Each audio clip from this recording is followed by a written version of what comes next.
Cleopatra ketujuh adalah Fir'aun terakhir dari garis Ptolemeus. Para Fir'aun Ptolemeus adalah keturunan Makedonia dan para penguasa dari keturunan tersebut telah duduk di tata Mesir selama 300 tahun. Cleopatra terkenal karena kecantikan dan rayuannya. Namun, orang sering lupa bahwa dia juga seorang penguasa. Pertama kali naik tahta di usia muda dan di masa sulit, dia menggunakan keterampilannya untuk melindungi rakyatnya. Salah satu keterampilan itu adalah menumbuhkan perhatian dan dukungan dari orang-orang kuat. Cleopatra lahir pada 70 atau 90 sebelum Masehi. Putri dari Ptolemeus dan istrinya dan mungkin saudara tiri.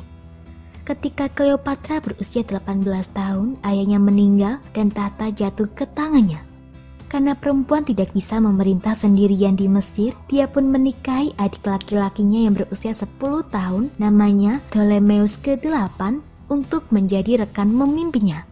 Tidak lama setelah pemerintahan mereka dimulai, para penasihat Ptolemeus ke-8 menentang Cleopatra dan dia melarikan diri ke Suriah di tahun 49 sebelum Masehi. Dia menghabiskan 1 tahun di Suriah untuk mengumpulkan tentara bayaran yang kemudian kembali ke Mesir untuk menentang pasukan saudara laki-lakinya itu. Ini juga merupakan saat di mana Julius Caesar memasuki kehidupan Cleopatra.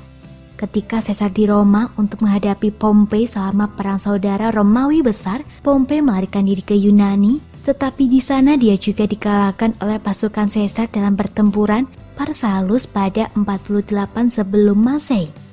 Pompei berhasil lolos dari pertempuran dan pergi ke Mesir untuk mendapatkan dukungan. Berita mengenai pertempuran tersebut sampai pada orang-orang Mesir yang kemudian menangkap kekalahannya sebagai tanda bahwa para dewa lebih menyukai Caesar. Mereka pun segera membunuh Pompei. Saat Caesar datang ke Mesir untuk mengejar Pompei, dia justru disambut dengan kepala Pompei.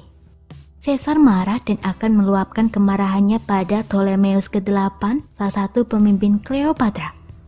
Cleopatra tidak menggunakan situasi tersebut demi keuntungannya sendiri. Dia mengatur pertempuran dengan Caesar meskipun beberapa percaya bahwa dia memiliki keinginan terselubung.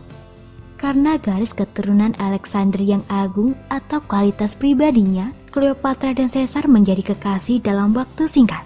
Cleopatra pun dipulihkan sebagai wakil pemimpin bersama Ptolemeus ke-8. Ptolemeus tidak senang dengan hal ini dan terjadilah pertengkaran yang menyebabkan pasukan Ptolemeus kalah. Ptolemeus ke-8 tenggelam selama pertempuran, meninggalkan Cleopatra hidup dan hamil dengan anak Caesar. Caesar mendidik adik laki-laki Cleopatra, Ptolemeus ke-14, untuk menjadi wakil Cleopatra.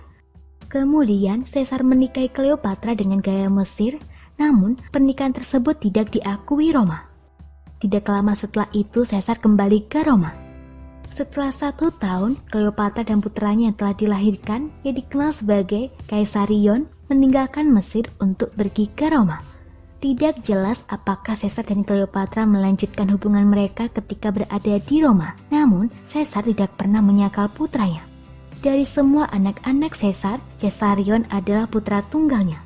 Ketika Caesar dibunuh, Cleopatra dan Caesarion kembali ke Mesir. Caesarion menjadi salah satu pemimpin pada 44 sebelum Masehi setelah kematian Ptolemeus ke-14.